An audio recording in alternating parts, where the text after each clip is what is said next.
to Lindy Shopper's Closet.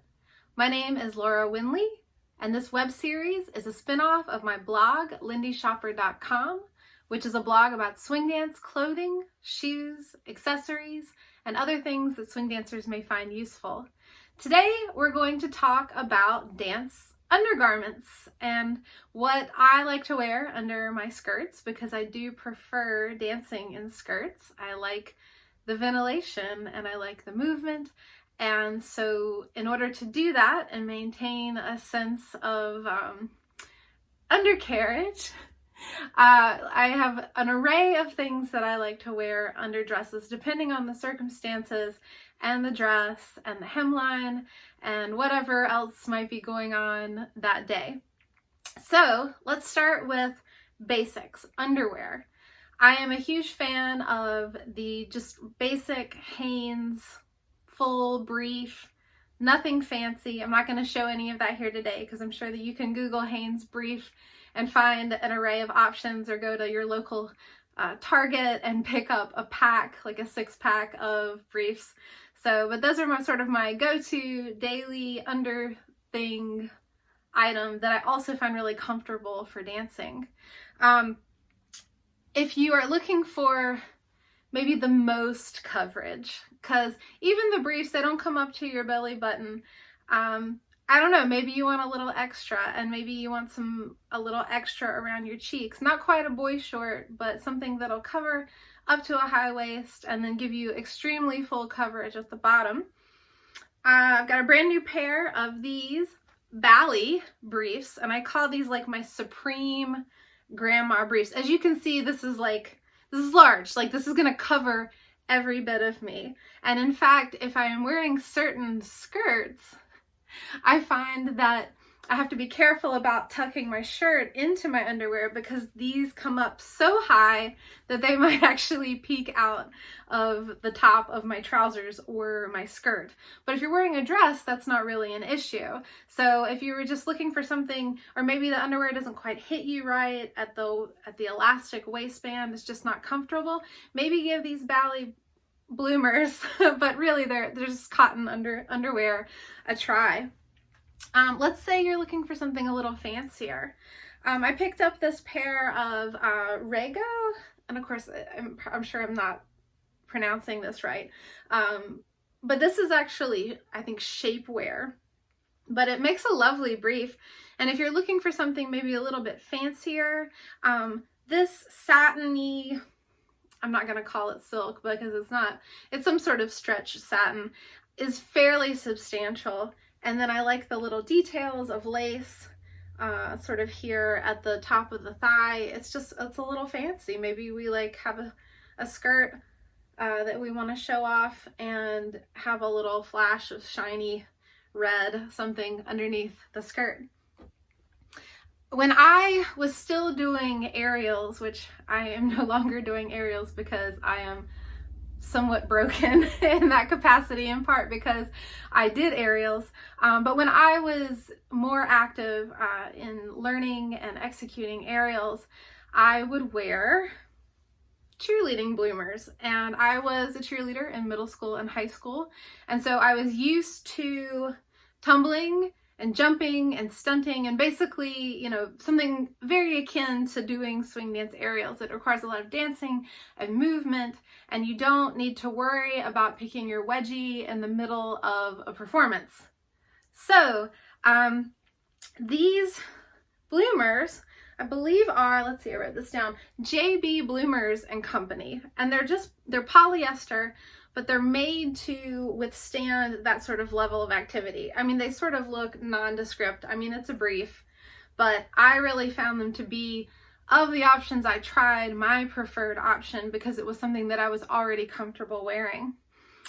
I'll also give an honorable mention to my high knees, because when I was still competing and doing aerials, I did own a pair of Carol Fraser's My High Knees. I do not believe that they are still in business. However, you have an alternative available to you. Julia Loving, a New York dancer, has a line called Lucky Lindy's, and it's a similar concept where there's a dance short involved. So not like a like biking shorts, but something shorter, but something that's still very full coverage and designed by a Lindy Hopper for Lindy Hoppers to wear while you're dancing. So I'll give an honorable mention to that. I don't have a pair because, like I said, I don't perform or do aerials or anything like that anymore. So most of my options in that front are limited. However, if I did start performing and doing things, I would be picking up a pair, absolutely. So most of my recommendations are going to be more for social dancing. Moving up, we'll sort of go in the order of full least coverage to more coverage. Let's talk about tap pants. They may also be labeled as pantalettes. Tap pants are sort of short shorts. This is a pair that I like to wear a lot that I got actually at a clothing swap, and they're fairly plain, but it's sort of a slip material. There's a little nylon mesh detail here at the bottom of the short, and so this is just a basic short that I would wear over my underwear but under my skirt, so that when my skirt flies up, you see a little bit of shorts, and I think that's lovely. I do also have, let's see, behind me, a pair of vintage tap pants. I'll take these off the hanger. These are silk, and they are so lovely, and they are definitely the inspiration for modern tap pants. I'm showing you the back. Here's the front. Again, similar to that Rego pair of briefs with just a little lace detail at the front of the thigh. These are silk, and they're cut on the bias. And then what I like at the top, because there's no elastic in these, so you're like, how does this work?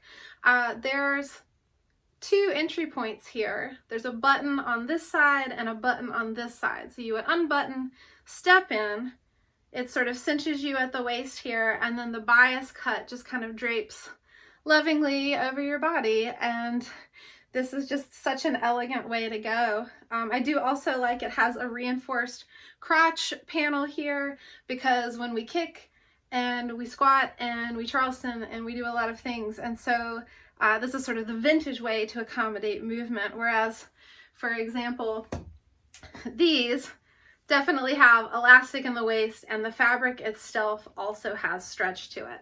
So two different ways to go, both lovely.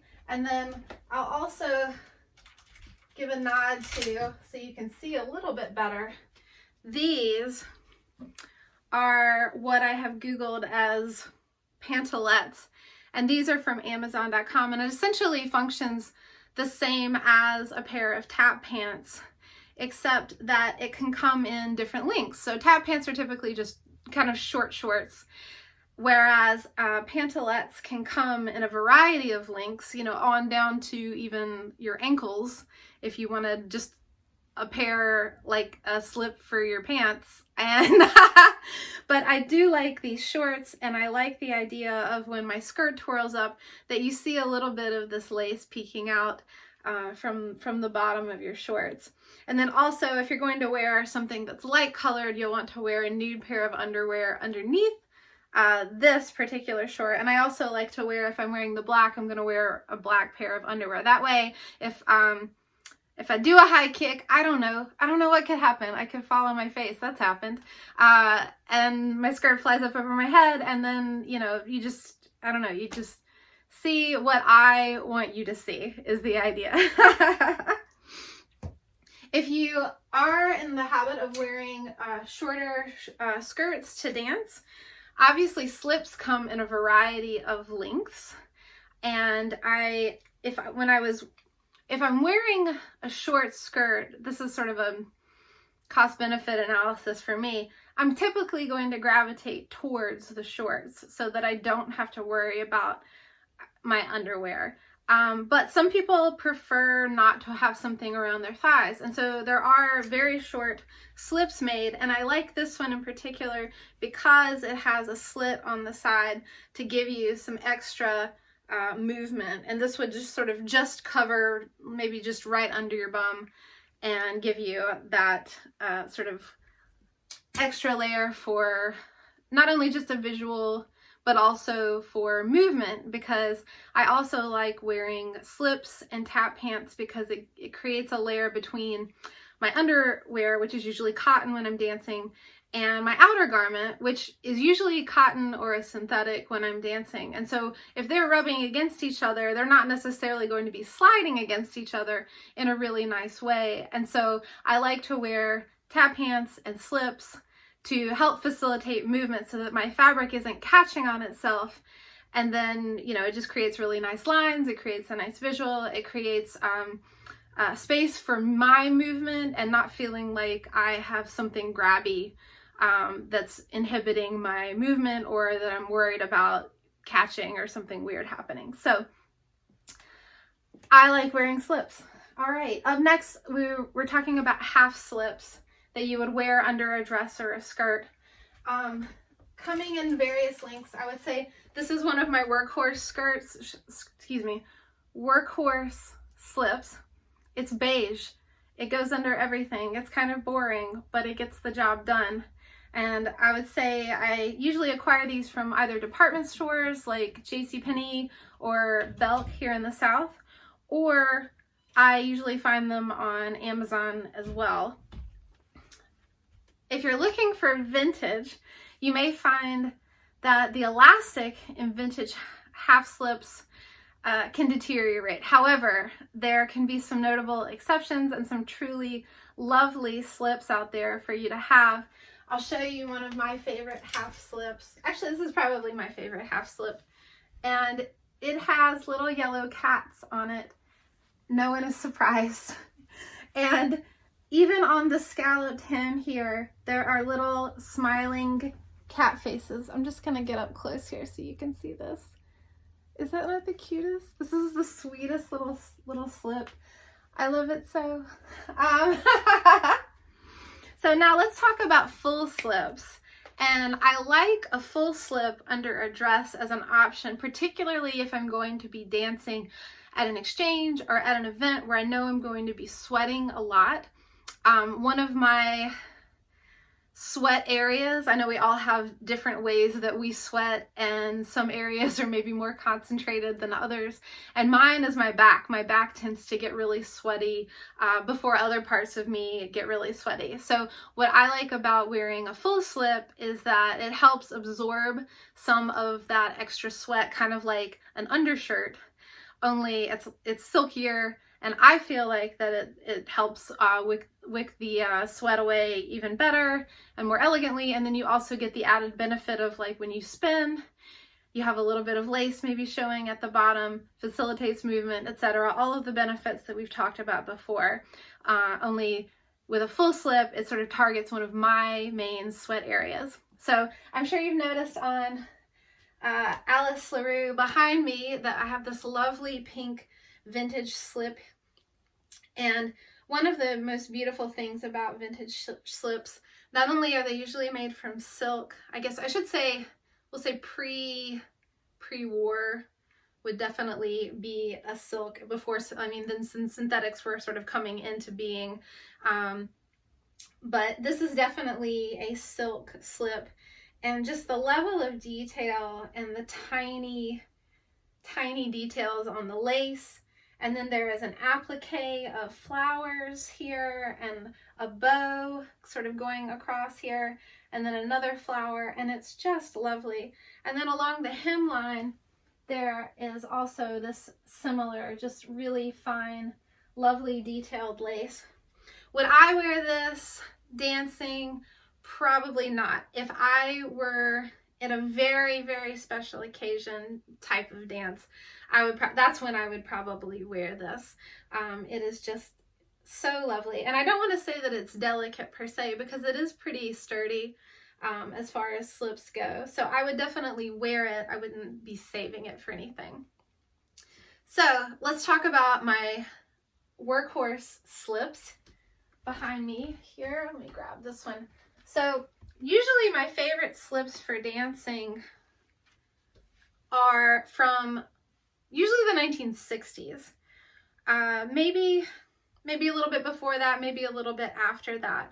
And what I find about slips from the 1960s are that the fabric is still silky. It's a synthetic, but it's a little more durable than what I could find from modern slips. Plus, you get the added benefit of what I would consider better lace than what I would find on a modern slip.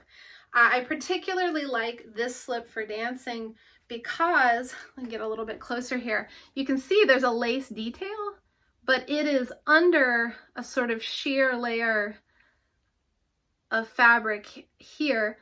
And what that means is when I put a dress on over top of it, sometimes when you buy lacy things, they create bumps, and I cannot stand that. I like a smooth line showing on my top if I'm supposed to have a smooth line there.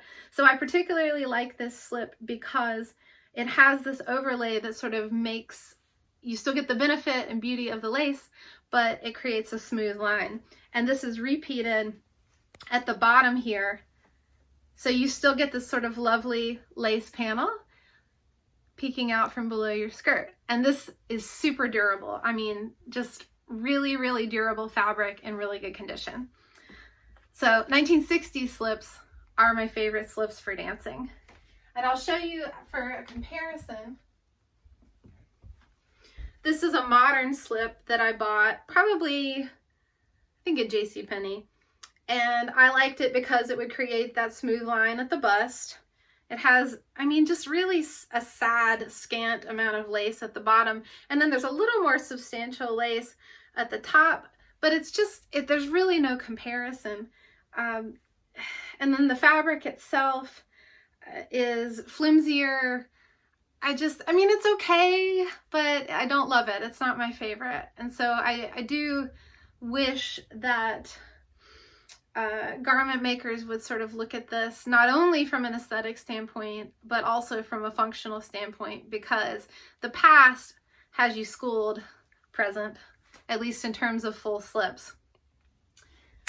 And I think I'm out of undergarments to talk about. I hope you enjoyed our talk here today about the things that I like to wear under my skirts and under my dresses while dancing. I do love a twirl, and I love to see a little flash of lace or color. Slips come in all kinds of wonderful colors as well, even though we've sort of stuck to neutrals today.